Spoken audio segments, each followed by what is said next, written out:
Now, dear students, the topic is the major natural regions of Pakistan.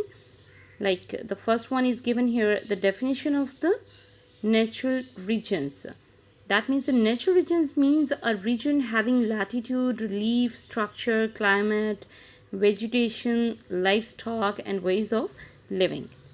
इससे मुराद होगी कि कुदरती खित्ते ऐसे इलाके को कहते हैं जिसमें ज़मीन की सतह, उसकी बुलंदी, उसकी पस्ती, उसके मौसम, उसकी नबातात, उसके हैवानात और उसके वेज ऑफ लिविंग मीन्स उसके लोगों के रहन सहन के तौर तरीके शामिल होंगे। यानी एक ऐसा इलाका जो इंटायरली डिफरेंट ये एस्पेक्ट्स इन एस्पेक्ट्स के पॉइंट ऑफ व्यू से एक डिफरेंट क्लाइमेटिक जोन कहलाता है, उसको हम नेचुरल रीजन कहेंगे। Like Pakistan can be divided into the following 5 natural regions. Like the first one is the plain regions, desert regions, coastal regions, tropical and subtropical regions, dry and semi-dry mountain regions. यानी मैदानी खित्ता, सहराई खित्ता, साहिली खित्ता, मरतूब और नीम मरतूब यानी जहाँ पे बारिशें ज़्यादा होती हैं या कुछ कम बारिशें होती हैं, उससे मुराद है सब ट्रॉपिकल रीजन या फिर नीम मरतूब। यहाँ पे नमी मौजूद होगी लेकिन कम नमी मौजूद होगी, बारिशें कम होंगी। Dry and semi dry mountain region means खुश्क और नीम खुश्क पहाड़ी इलाका। Now let's talk about our first point, which is based on the plain regions.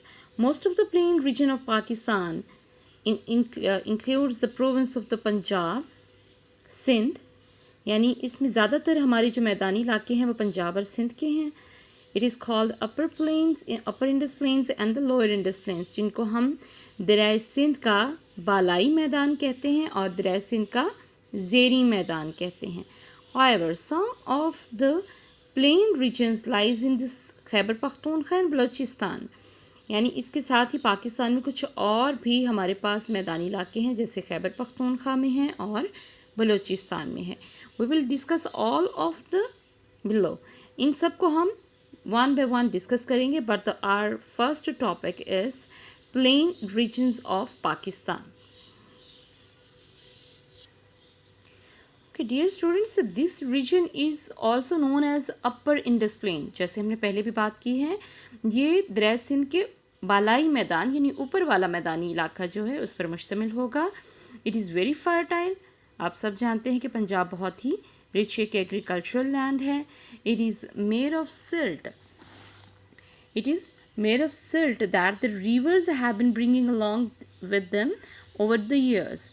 यानी ये उस नरम भलदार मिट्टी से बना है, उस मिट्टी से बना है जो कि कई सालों तक दरिया जो हैं वो इस ज़मीन पर बिछाते रहे हैं। यानी जब दरिया किसी जगह से गुज़रते हैं तो वहाँ पे वो बहुत ही ज़रख़ेज़ तहें जो होती हैं मिट्टी की वो जमाते जाते हैं और आखिर वो जब तहें मिट्टी की इस हद तक बढ़ जाती हैं कि वो एक सॉलिड ज़मीन की शक्ल इख्तियार कर लेती हैं तो उसे हम मैदान कहते हैं और यही एक्चुअली फर्टाइल लैंड होती है। This region starts from the Potwar and salt range. That means कि हम इसकी लोकेशन की बात करें, यहाँ पे आप पॉइंट जो हेडिंग देंगे वो लोकेशन की देंगे। ये स्टार्ट हो रहा है पोटवार एंड सॉल्ट रेंज से and stretches up to the Mithan Kot, और ये मिठन कोट तक फैला हुआ है। ये लोकेशन है। It is the largest cultivated area. ये बहुत ही बड़ा एक कल्टिवेटेड एरिया है। The next one point is Doaba. आपकी मेन हेडिंग होगी Doaba is a piece of land. ये ज़मीन का एक ऐसा टुकड़ा है that lies between two rivers, जो जिस ज़मीन के दोनों डायरेक्शंस में, दोनों तरफ राइट भी लेफ़्ट भी दरिया बहते होंगे और उनके दरमियान ये ज़मीन मौजूद होगी। इस ज़मीन को हम दोआबा बोलेंगे। The land of the Punjab is spread area between many water Doabas. That means कि बहुत से हमारी जितने भी, अगर आप दरिया देखें और इन दरियाओं के दरमियान में ज़मीन देखें, जैसे सबसे पहले हम बात करते हैं सिंध और जेहलम की, ये सिंध सागर दोआब कहलाता है। इसी तरह से जेहलम और चनाब के दरमियान जितना भी ज़मीनी इलाका है वो रचना दोआब कहलाता है। सॉरी ये छज तो आप कहलाएगा। इसी तरह से रावी और चनाब के दरमियान जो होगा वो रचना दो आप कहलाएगा। तो इस तरह से ये दोआबों पर मुश्तमिल हमारी ज़मीन है जो बहुत ही फर्टाइल लैंड है, क्योंकि मोस्ट इम्पॉर्टेंट जो चीज़ होती है किसी भी ज़मीन की ज़रखेज़ी के लिए वो पानी की अवेलेबिलिटी होती है। तो दैट मीन्स कि ये बहुत ही शानदार किस्म का एक जो फर्टालिटी रखती है ये ज़मीन। एंड कैनल्स और the main source of irrigation, that's why यहाँ पे नहरें जो हैं वो मेन सोर्स ऑफ इरीगेशन हैं, काश्तकारी का सबसे बड़ा ज़रिया है। To meet the needs of the ever increasing population of the country, यानी जो हमारी बहुत ही स्पीड के साथ आबादी बढ़ रही है उसकी ज़रूरियात को पूरा करने के लिए ये नहरें बहुत ही अहम हैं। Tubewells are also used to irrigate the fields, ये भी यूज़ होती हैं। ट्यूबवेल्स भी यूज़ होते हैं जहाँ पे नहरी पानी आसानी से नहीं पहुँच पाता, वहाँ पे ट्यूबवेल्स का पानी ले जाया जाता है। बेराजेस, बेराजेस क्या हैं? जब बहुत बड़े रिजर्वायर्स ऑफ वाटर जो हैं जैसे डैम्स जो हैं उनसे पानी के आगे डिस्ट्रीब्यूशन जो है टुवर्ड्स बेराजेस की जाती है। और barrages are constructed on the rivers. Barrages basically rivers पर कंस्ट्रक्ट किए जाते हैं। टू टाइप्स ऑफ कैनाल्स, यहाँ पे हम इसको भी हाईलाइट कर सकते हैं कि टू टाइप्स ऑफ कैनाल्स कौन सी होती हैं। पाकिस्तान में दो तरह की नहरें हैं, एक इरिगेशन के पॉइंट ऑफ व्यू से यूज़ होने वाली नहरें हैं जिसे इरिगेशन कैनाल्स कहते हैं। And the link canals are dug out from this barrages, और लिंक कैनाल्स भी यहाँ से खोद कर बनाई गई हैं इन बेराजेस से। तो अब लिंक कैनाल्स क्या हैं? ये वो नहरें हैं जो एक दरिया का पानी दूसरे दरिया में डाल रही हैं। Most of the barrages and the irrigation canals are in the plain regions of the Punjab. तो पंजाब के रीजन में ज़्यादातर जो नहरें हैं वो इरिगेशन पॉइंट ऑफ व्यू से ही यूज़ होती हैं। The next one main heading is the crops. Wheat, cotton, sugarcane, maize are the main crops of the region. इस रीजन में गंदम, कपास, गन्ना और मकई ये बहुत ही अहम यहाँ की फसलें हैं। The orchards of the oranges, mangoes and guava are found in the large number. और इसी तरह से जो हमारे बागात हैं माल्टों के, आम के और अमरूद के, ये भी बहुत ही अहम हैं।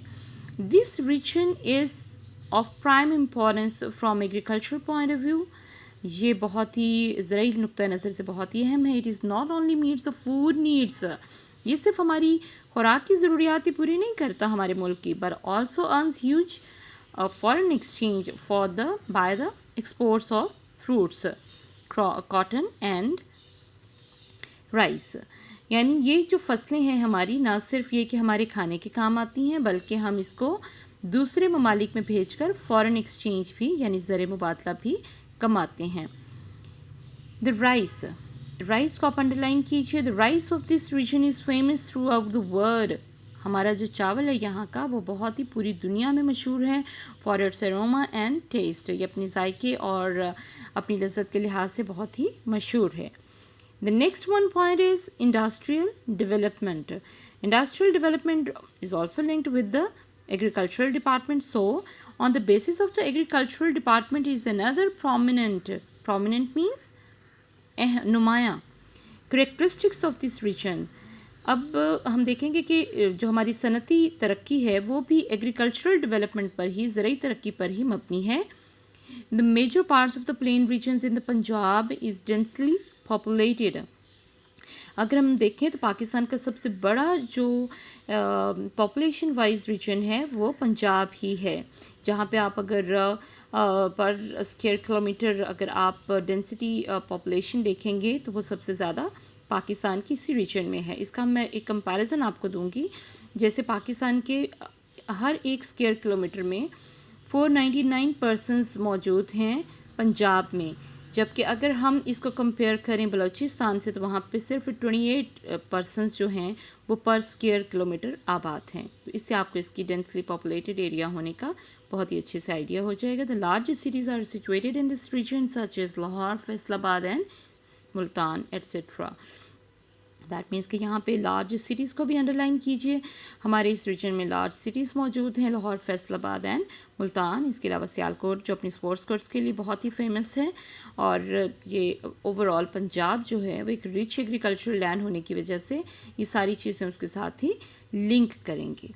सो you just have to learn and write all this material and I have as mentioned in the starting page, I have also mentioned all the characteristics over here, and you just have to focus on all these written material. Okay, thank you so much.